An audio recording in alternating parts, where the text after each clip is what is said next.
It's a Tuesday, a little after 9 in the morning, and the house has gone quiet in that specific way it never used to be. You're standing at the counter where you've stood 1,000 times. You reach into the cupboard and you make one cup of coffee. One. There are two mugs up there are always two, and without thinking, the way you've started doing, you push the second one to the back where you don't have to look at it. The coffee's hot, the window's gray. Somewhere outside, a neighbor's car starts and doesn't come back. Your phone lights up on the counter. It's a friend, half joking, the way they always half joke now. "You back out there yet?" 3 words and a winking face. You read it once, you read it twice. Your thumb hovers over the keyboard, and you watch it hover, and you put nothing back. You set the phone face down on the counter, screen to the wood, like you're covering something up. You know what the honest answer is. You also know you'll never type it. And here's the part you've never said to a living soul. You took a long breath right then, an easy one, the kind that surprises you, because for the first time in your life, you weren't sure you wanted the thing everyone keeps telling you to chase. Not sad about it, not broken about it, just quiet. And at 9 at night, when the house goes that specific kind of silent, you turn the television up a notch for a voice in the room, and you drink the one cup, and you don't say a word about it. To anybody. Here's the truth nobody says out loud once you cross 50. The loudest pressure in your life stops being money or work. It becomes a question. So, are you seeing anyone?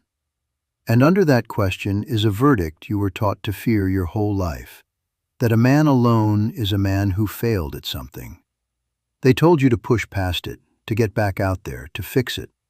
I'm going to tell you the opposite. I'm going to tell you the truth. There are 5 things every man our age is still carrying about being alone. 5 things you were handed and never told you were allowed to set down. And the last one is the one that's costing you the most. We'll get there. So don't click off and go back to pretending this is fine. Give me the next few minutes. This is the conversation nobody had the guts to have with you. I'm Vincent Brooks. I'm 56. I'm not a guru. I don't have letters after my name, and I'm not selling you a dating coach's 12-step system to put yourself back on the market. I just quit playing along a few years back. Quit chasing the thing they told every man he had to have to count. And I started saying what men my age aren't supposed to say out loud. That's the whole resume. I buried the version of me that needed somebody to clap so I'd know I existed. I don't miss him.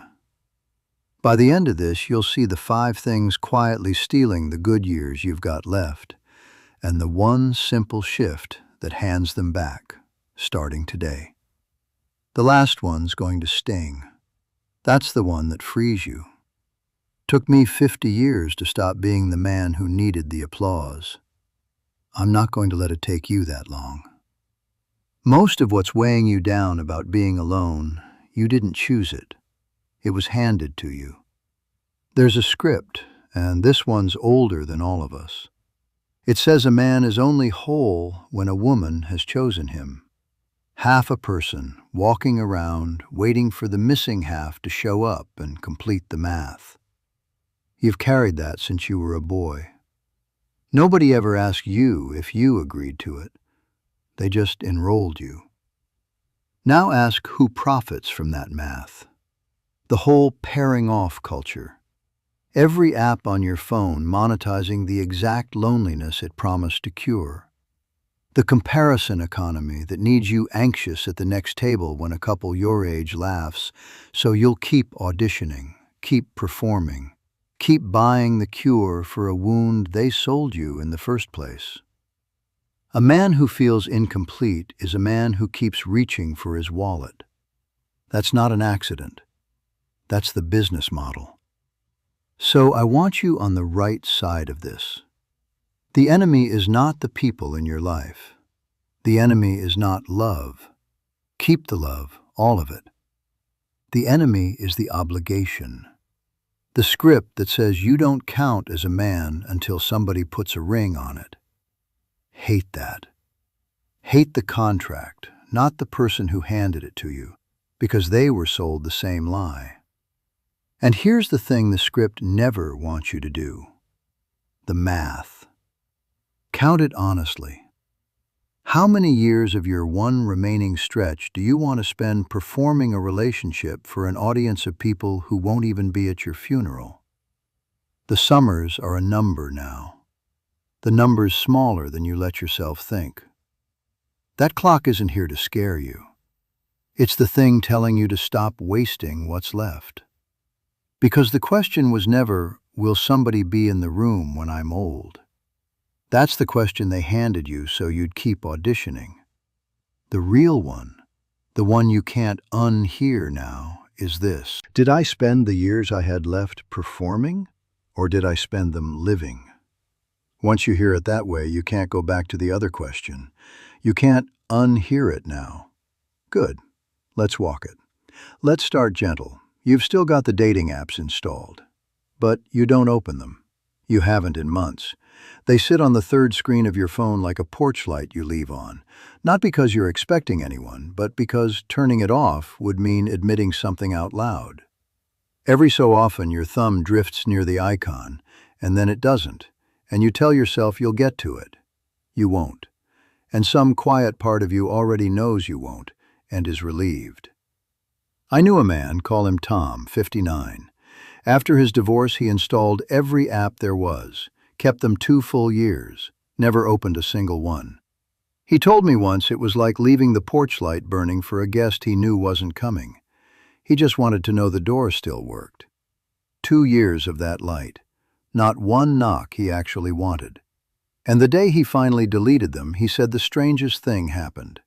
Nothing.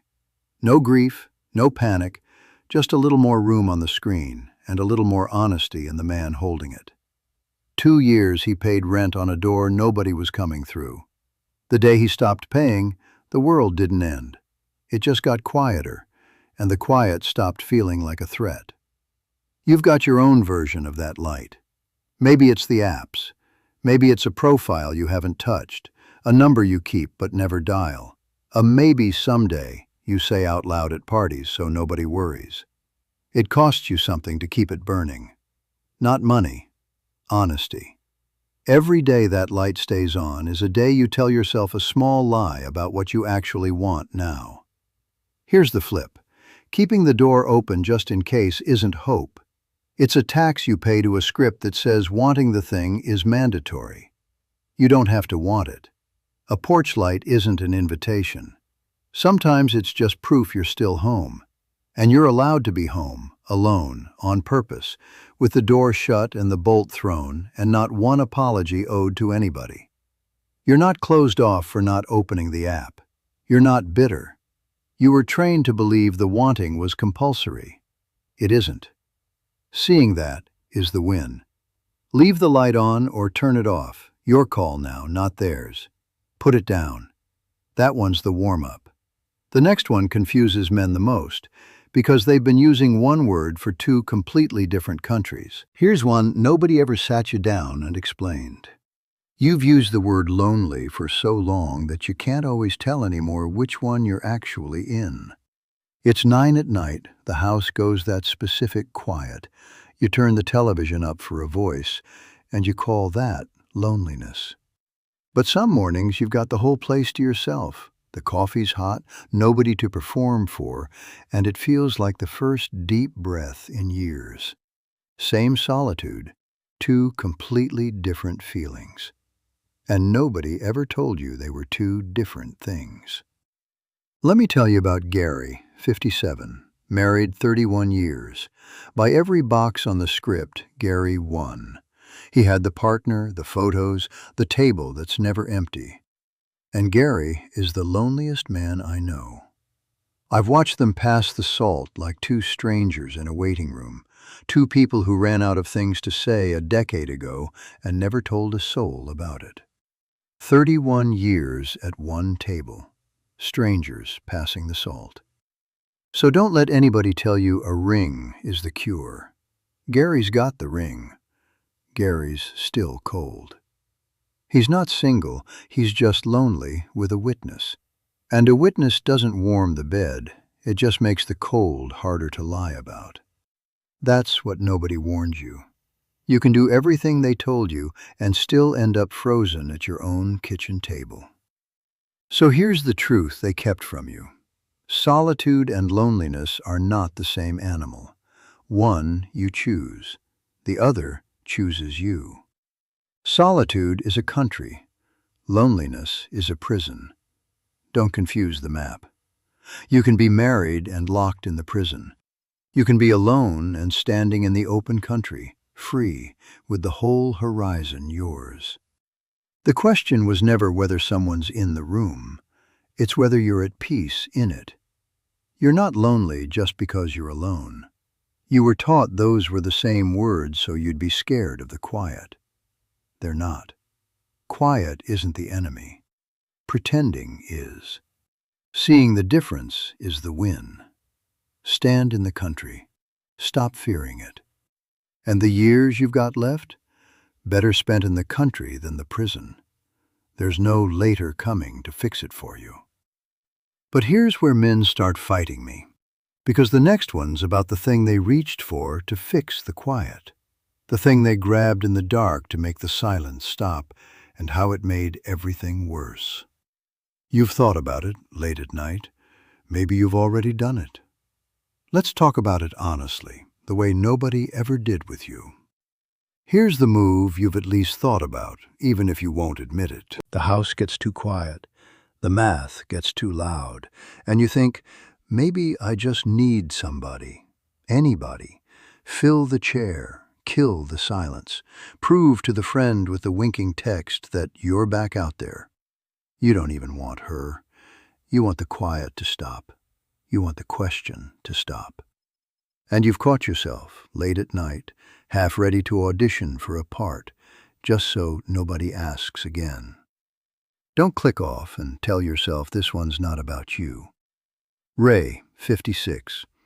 8 months after his marriage ended, the empty house scared him so bad he rushed straight into the next thing, molded himself into exactly what she wanted, gave up the poker night, gave up the 2 friends who actually knew the real him, became a guy he didn't recognize in his own mirror. It lasted 11 months. And here's the part that should stop you cold. He was lonelier inside that relationship than he ever was in the empty house. 11 months in, lonelier than the empty house ever made him. He filled the chair and starved the man. He bought himself company and paid for it with the only thing that was actually his, the self he gave away to keep the silence quiet. So burn this one in. Company isn't the cure for loneliness. Sometimes it's the costume. You can put a whole person between you and the silence and feel further from yourself than you ever did standing alone at that counter. A full table you have to perform at is worth less than an honest hour by yourself. Less, not more.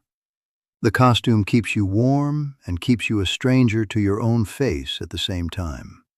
You're not weak for wanting the quiet to stop. You were trained to treat solitude like an emergency. It isn't. You don't have to grab the nearest body to prove you're okay. You're already okay. Take off the costume. Breathe. The panic that tells you to fill the chair tonight is the same panic that emptied Ray out. Don't obey it. It has never once told you the truth. That one stings.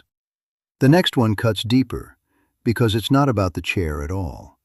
It's about the verdict you think other people are reading off your empty one. The thing somebody says to you at every gathering, 5 words long, that you've let quietly define whether you still measure up as a man at all. One question. A whole life sentence. Somebody asked it again, didn't they? So, you seeing anyone? And you heard the thing under it. The pity, the little tilt of the head, and you smiled, and you changed the subject. And then you drove home angrier than a 5-word question had any right to make you. You couldn't even explain the anger. Here's why it lands like that. Long ago, you were taught that your whole standing as a man comes down to whether a woman chose you. So the question doesn't land like small talk. It lands like a verdict. 5 words, and you're back in front of a judge you never agreed to stand before, waiting to hear if you passed as a man this year.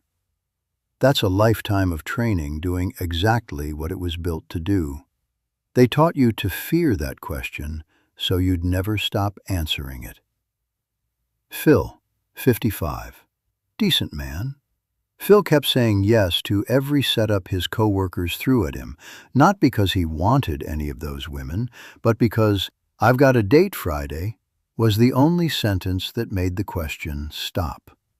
He dated the way a defense lawyer dates, to beat a charge.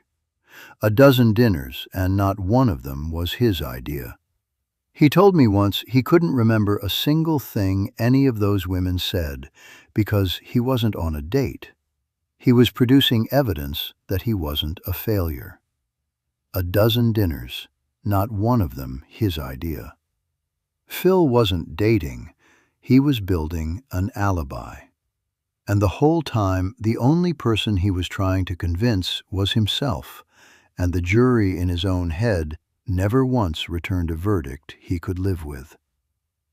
Here's the line I want you to take with you. You're not half a person looking for the other half. That was their math, not yours. There is no missing piece. The verdict you keep bracing for at every dinner table? There's no judge. There's no jury. There's just a man who was sold a story that he doesn't count until someone signs off on him. And he never has to buy it again. You didn't fail because nobody's standing next to you. You stopped abandoning yourself to keep somebody comfortable. That's not a loss. That's the spine coming back. The question's not a verdict. How many more years you want to spend defending a charge nobody can prove? And that brings us to the last one, the heavy one, the one I told you costs the most. Take a breath. This is the one I promised you, the one costing you the most. It's the fear so deep you've never said it in daylight. If I stop looking, I'll die alone. You do the summer's left math at the red light, and somewhere in that math the old fear creeps in. That if you choose your own quiet now, you're signing up to be the man nobody finds, the cautionary tale, the empty chair at the holiday. So even when every honest bone in your body wants the peace, this fear reaches up and grabs your wrist and whispers, "Keep auditioning, just in case." And you've kept that second toothbrush in the drawer, figuratively or literally, just in case. Just in case somebody stays. Just in case the quiet you chose turns out to be a sentence instead of a gift. That whisper has run your evenings for years. Dave, 58, divorced at 54. For 4 straight years he said yes to every setup his sister arranged because she swore up and down a man shouldn't be alone. A dozen dinners. He performed warmth he didn't feel and came home hollow every single time. And in his bathroom drawer there was a second toothbrush, still sealed in the wrapper, that he kept buying just in case somebody stayed. 4 years auditioning, 1 toothbrush still in the wrapper. Then one night he told his sister the truest sentence of his life. "I'm not lonely. I'm just done auditioning." She went quiet. Then she said she'd always wondered why he looked so tired. He threw the toothbrush out. He started seeing his 3 oldest friends on purpose instead, and the man stopped looking tired. So here's the deepest flip there is. Everyone dies the same way, as themselves. The question was never whether somebody's in the room at the end. It's whether you spent the years performing or living. Dave got it. He'd tell you himself, "I didn't quit on love. I quit auditioning for a part I never wanted." Solitude chosen is not solitude lost. It's the first thing in years that was actually his. Wanting your own company is not a death sentence. It might be the first honest thing you've said in a decade. You're not going to die alone because you stopped performing. You're finally going to live as yourself. The years are short. Don't audition through the good ones. The drawer can stay empty, not weak, not behind, not done. Throw the toothbrush out. Today. So look at what you're actually holding now.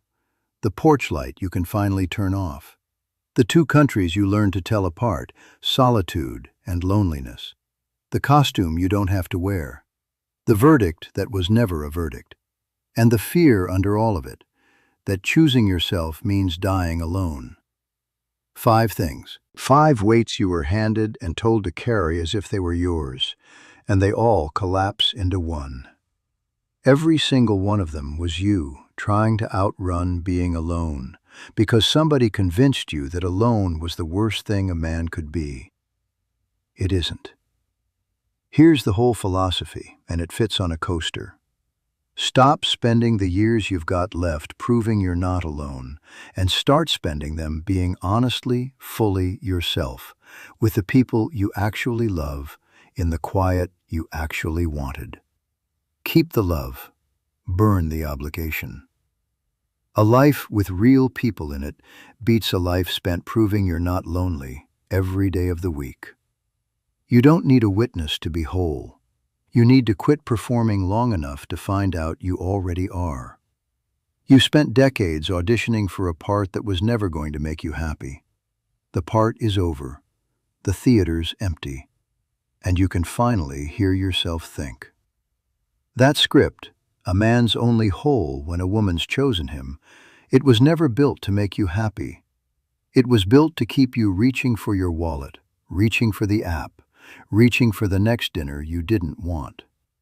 A man who feels like half a person never stops buying the other half. They needed you to feel like half a man so you'd spend your whole life shopping for the other half. That's the entire game. You saw it, and you just stopped buying. You stepped off the track and asked the only question that matters. Behind who? On whose clock? The race was rigged from the jump, and you're not running it anymore. That's not bitterness. That's a man who finally read the fine print and walked out of the contract. Nobody gets to grade you anymore. You took the pen back, and you're not handing it back. Now let me be straight with you, because I won't sell you a clean little bow. I eat alone plenty. Some nights it's heavy, and the house is too quiet, and no speech I give fixes that. Not mine, not anybody's. I'm not going to stand here and tell you solitude is painless. It isn't. There are nights it costs. But it's yours. And a heavy night that belongs to you beats a full table you'd have to perform at every time. I'd be lying if I told you otherwise, and I'm done lying. That's the whole reason you're listening. And it's the whole reason I stopped pretending the bow was real. So here's the line I want you to drive home with. You don't get the years back. You get the rest of them. And you finally get to spend them as yourself instead of as somebody's project, somebody's evidence, somebody's missing half. Solitude is a country. You've been standing at its border apologizing for years. Walk in. It's yours. Nobody's coming to give you permission. You don't need it. And remember the man at the counter with the one cup and the easy breath? That was you, already home. Before you go, hear me, because no one else is going to say this to a man your age. You are not lonely. You are not a failure. You are not done. You didn't lose at love. You stopped auditioning for it. That tiredness you've been carrying for years, that wasn't weakness. That was a man performing a part he never wanted, finally setting the script down. You're not behind. You're not broken. You're not too late. You woke up, and most men go to the grave still auditioning. Not lonely, not failed, not done. The same clock that scares you at the red light is the one telling you to start living as yourself. Today, not someday. So tell me below, which one of these 5 are you still carrying? The porch light? The 2 countries? The costume? The verdict? Or the deep one, the toothbrush in the drawer? Say it plain. No speech, no performance, just the truth, the way you've never said it out loud. Because some man is going to scroll past this tonight, turning his own television up for a voice in the room, and your one honest sentence might be the thing that frees him. I'm not going to beg you to subscribe. If this was real for you, you already know whether to walk this road with me. I'm here to tell you the truth and let you do what you want with it. Next time, I'll tell you about the friendships men our age let quietly die. The 3 or 4 people actually worth picking the phone back up for after 50. And how to rebuild a real table when the old one emptied out. Company you choose, not company you audition for. But tonight, do one thing. Throw out the second toothbrush. Delete the app or leave the light on, your call. Call one of the real ones. The script can run without you for an evening. I'll be right here.